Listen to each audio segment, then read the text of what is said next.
Guys, now let's move to section 108. Section 107 said what is abatement.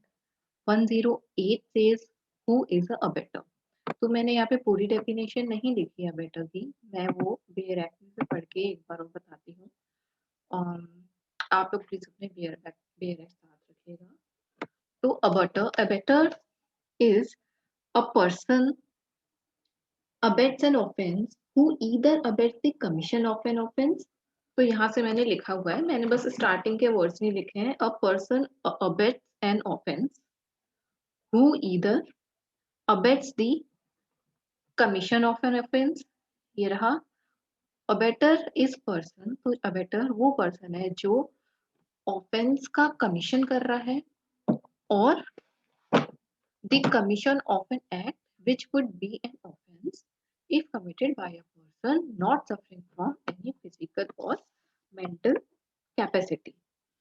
तो इसका क्या मतलब हुआ? इसका मतलब ये हुआ, जो व्यक्ति अबेटमेंट कर रहा है यानी कि दुष्प्रेरण कर रहा है, करता है वो अपराध जो अपराध के किए जाने का दुष्प्रेरण करता है या ऐसे कार्य के किए जाने का दुष्प्रेरण करता है जो अपराध होता, लेकिन यदि वह कार्य अपराध करने के लिए विधि अनुसार समर्थ व्यक्ति द्वारा उसी आशय या ज्ञान से जो दुष्प्रेरक का। Hi guys, so section 107 was about the abatement, what is abatement, and now section 108 is abetter। abetter कौन है?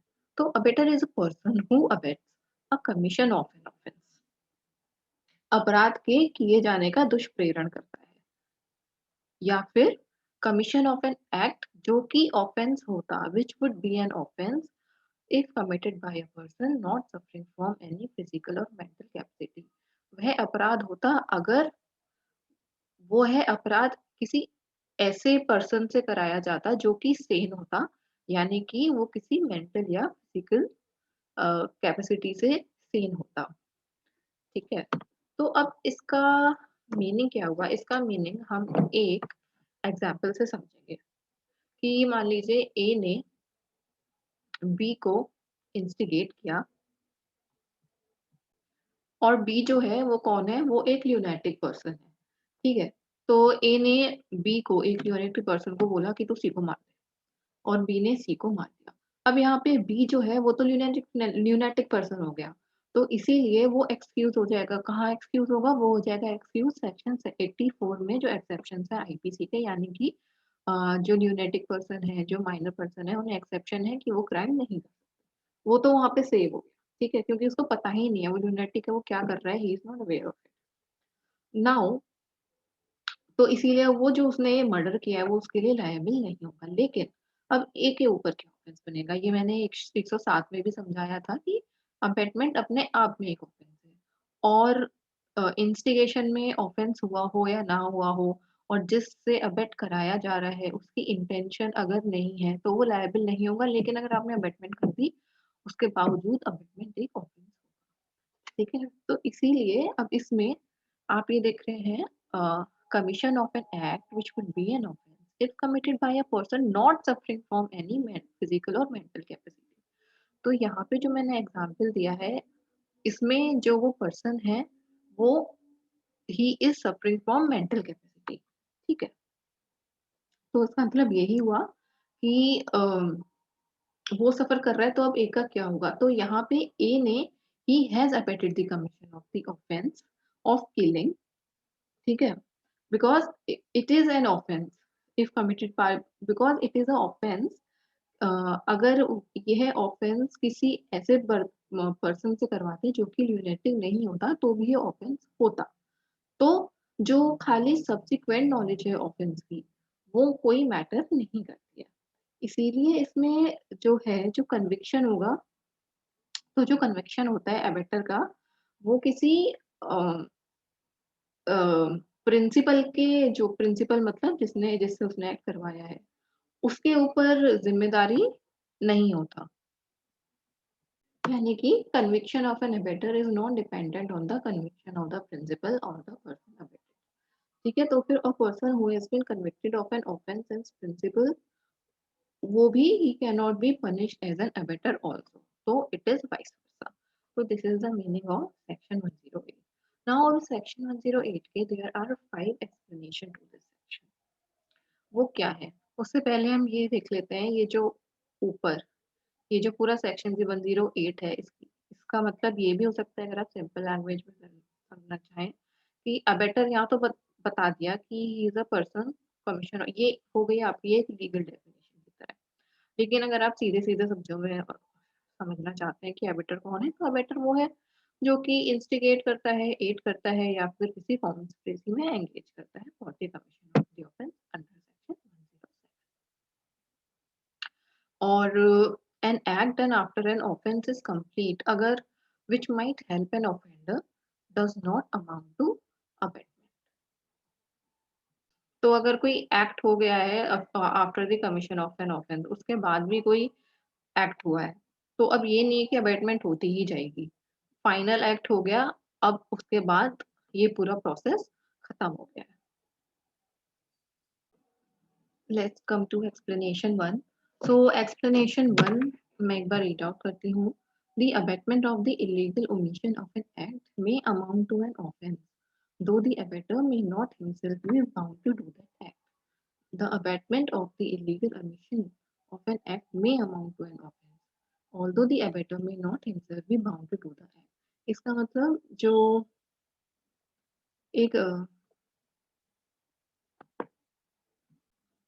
इसको समझने के लिए एक एग्जाम्पल लेते हैं। मान लीजिए एक पब्लिक सर्वेंट है और वो किसी वो गिल्टी है एक ऐसे इलीगल ओमिशन का जो कि उसकी ड्यूटी थी, और वो ड्यूटी को ना करके, वो ड्यूटी एक पनिशेबल ऑफेंस भी है इस कोड में, और जब उसने ये ड्यूटी नहीं करी, तो इस ड्यूटी को एक प्राइवेट पर्सन ने उसको इंस्टिगेट भी किया, या फिर कह लीजिए एड किया, और not to do his legal duty. तो यहाँ पे क्या है, ऑफेंस तो अबेट हुआ है, लेकिन वो एक प्राइवेट पर्सन ने किया है।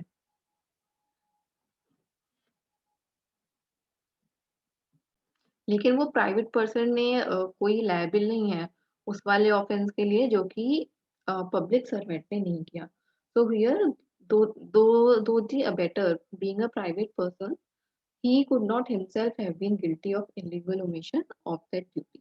So this is what explanation 1 says. Now let's come to explanation 2, which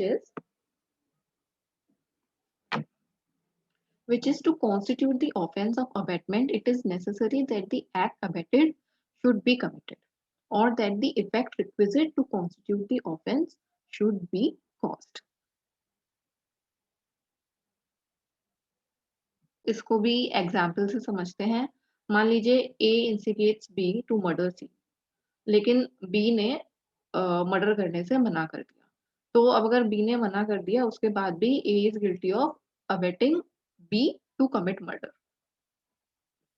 ठीक है, तो this is what explanation 2 is saying, act not necessary act abetted should be committed. तो यहाँ पे जो एक्ट था वो नहीं हुआ, लेकिन अबेटमेंट हो गई। एक और एग्जांपल देखते हैं। तो ए ने क्या किया, ए ने बी को इंस्टिगेट किया डी का मर्डर करने के लिए। तो बी ने इन pursuance of the instigation he step D, लेकिन डी जो है रिकवर कर गया उस वोन से। तो भी तो इंस्टिगेशन किस चीज के लिए थी, मर्डर की थी। तो बी ने अपने हिसाब से पूरा किया, लेकिन उसके बाद भी स्टैप करने के बाद भी बी के वो मरा नहीं, वो वुंड रिकवर हो गई, डी मरा नहीं। यहाँ पे भी A is guilty of instigating B to commit murder.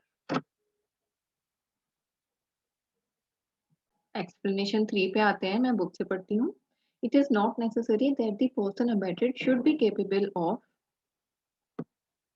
committing an offense, or that he should have the same guilty intention or knowledge as that of the abettor, or any guilty intention or knowledge। इसका क्या मतलब है, ये जरूरी नहीं है कि जो पर्सन अबेट हो रहा है उसको वो लॉ से केपेबल हो फॉर कमिटिंग एन ऑफेंस। जो मैंने अभी पहला एग्जामिन दिया था ल्यूनेटिक वाला, वो इसमें फॉल करेगा। या फिर उसकी कोई गिल्टी इंटेंशन हो, अगर वो पर्सन ल्यूनेटिक भी नहीं है, लेकिन उसको कोई इंटेंशन नहीं है, उसको इंस्टिगेट कर दिया गया है या फिर उसको नॉलेज भी नहीं है और तो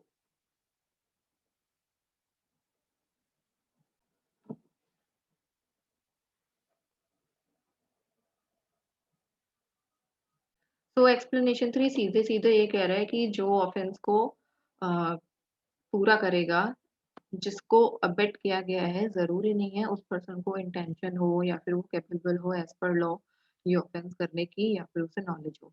इस चीज़ से फ़र्क नहीं पड़ता, एक बार अबेटमेंट का ऑफेंस हो गया, तो वो ऑफेंस हो गया। इसके लिए एक मैंने जो एग्ज़ाम्पल दिया था वो ल्यूनेटिक वाला, वो आप याद रखिए। इसका दूसरा एग्ज़ाम्पल देखते हैं, एक ल्यूनेटिक वाला तो आप थोड़ा रिवर्स करके देख लेना। दूसरा है कि ए ए ने बी को बोला जो कि एक बच्चा है 7 साल से नीचे का बच्चा है कि ज़ेड का मर्डर कर दे, उसने इंस्टिगेट किया और बी ने ज़ेड का मर्डर कर दिया। अब यहाँ पे अगेन बी जो कि बच्चा है फॉल्स अंडर द एक्सेप्शन और वो कोई ऑफेंस नहीं कर सकता है। तो भी यहाँ पे फिर B is would not be liable but A is liable to be punished in the same manner जैसे कि as if B had committed the offense and he has committed the murder and therefore A will be subject to punishment लेकिन B को यहाँ पे कोई punishment नहीं मिलेगी। अब इसी में एक और एग्जांपल देखते हैं, मान लीजिए A ने B को बोला, A का इंटेंशन है कि उसको चोरी करनी है, तो उसने B को ये बोला कि तू Z के यहाँ से मेरी बुक उठा लाना क्योंकि वो मेरी बुक है लेकिन एक्चुअल में वो जेड की बुक होती है। अब बी को ये नहीं पता है, उसने लगा ए ने बोला है सही बोल रहा होगा तो वो बिना नाम पढ़े वो जेड के यहाँ से बुक उठा लाया, लेकिन बी जो जेड के यहाँ से बुक उठा के लाया है उसको ये लगा कि वो ए की बुक है और ये मुझे ए ने बोला है। लेकिन आपको पता ही है चोरी कैसे होती है, जैसे ये सामान आप आपके हाथ से उठा के इधर हुआ हिला तो चोरी हो जाती है। तो उसने चोरी कर ली वो बुक और ए को लाके दे दी। अब यहाँ पे बी की कोई इंटेंशन नहीं थी, वो पूरा गुड फेथ में गया था। तो यहाँ पे भी यही है कि बी चोरी के लिए लायबल नहीं होगा लेकिन A is guilty of abetting theft and he is liable to the same punishment जैसे कि B had committed theft. Okay. Explanation 4 कहता है कि abetment of an offence is a substantive offence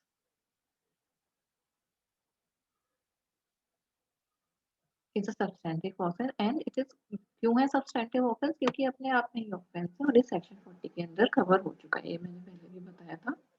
और abetment of an offence is an offence, इसका मतलब ये नहीं है कि अबेटमेंट एक्चुअल में कमिट हुआ है, तो hence abetment is not dependent on conviction of the principal, ये हम कई बार ऊपर डिस्कस कर चुके हैं। तो इसका हम एक एग्जाम्पल लेते हैं, मान लीजिए ए ने बी को इंस्टिगेट किया कि तुम सी को इंस्टिगेट करो टू मर्डर जेड, तो ए ने बी को इंस्टिगेट किया तो फिर बी ने सी को इंस्टिगेट किया जेड को मर्डर करने के लिए, तो उस अकॉर्डिंगली सी ने मर्डर कर दिया। तो अब यहाँ पे जो बी है, B is liable to be punished for the offence with the punishment for murder और ए जो है उसने इंस्टिगेट किया था पी को टू कमिट द ऑफेंस, तो यहाँ पे A is also liable for the same punishment. तो ए और बी दोनों ने ही इंस्टिगेट किया है, तो दोनों ने अबेटमेंट किया है और सी ने अबेटमेंट टू मर्डर किया है और सी ने मर्डर किया है। तो मतलब इसका मतलब ये है कि अबेटमेंट ऑफ एन ऑफेंस ए ने बी को किया, बी ने सी को किया, सी को डी में किया, तो ये सब्सटैंटिव ऑफेंस चले आ रहे हैं। अब last explanation 5, this is relating to abatement to conspiracy. It says that it is not necessary to the commission of the offense of abatement by conspiracy that the abater should consult the offense with the person who commits it. इसका मतलब ये है कि जरूरी नहीं है कि मान ले 3-4 लोग पार्ट है कॉन्स्पिरेसी के, इसका मतलब ये नहीं है कि सबको सारी चीजें पता होनी चाहिए, तो मैंने ये लिखा है it is not necessary all persons joining conspiracy must be aware of every secret or every minute detail। तो जो योजना बना रहे कॉन्स्पिरेसी जरूरी नहीं है कि वो सबके मिलकर सबके साथ मिलकर उस अपराध की योजना बनाए, किसी को कुछ पता होता है, किसी को एक चीज़ पता होती है, किसी को दूसरी चीज़ पता होती है, लेकिन वो सब फिर भी एक कॉन्स्पिरेसी के पार्ट होता है। तो for this it is sufficient कि सब कॉन्स्पिरेसी में शामिल हो। तो इतना सफिशिएंट है। इसके लिए एक एग्ज़ाम्पल देखते हैं कि मान लीजिए ए, बी, सी, डी लोग हैं, वो लोग एक फॉर्जरी कर रहे हैं, वो लोग कोई ऑफ़ेंस करने वाले हैं और उसके लिए वो कुछ फॉर्जरी कर रहे हैं। तो ए एक गलत फॉर्म मँगा रहा है। तो ए का काम क्या है इसमें, उसको इस फॉर्म को फिल करना है। लेकिन वो फॉर्म बी ने मँगाया है, लेकिन वो फॉर्म बी ने कहाँ से और किससे मँगाया है, ये ए को पता नहीं है। लेकिन उसके बाद भी जो कॉन्स्पिरेसी का काम है, वो पूरा प्रॉपर्ली चल रहा है। तो इसीलिए कि it is not necessary कि all person joining conspiracy must be aware of secret of every minute detail। तो यहाँ पे जब ए ने बी को पेपर लाके दिया, तो ये वो अबैट ही कर रहा है ऑफेंस, वो उसने थ्रू एड किया है उसको। लेकिन यहाँ पे ए को पता नहीं है कि वो कैसे लगाया है, कहाँ से लगाया है, उससे कोई so this is what is explanation 5 to this section 108। सो अब ये 107 और 108 हो गया है, ठीक है। और अब हम स्टार्ट करेंगे 109 से, जो कि पनिशमेंट पे है। तो आई होप आपको 107 108 क्लियर हो गया है। And you have any doubts तो आप कमेंट्स डाल सकते हैं।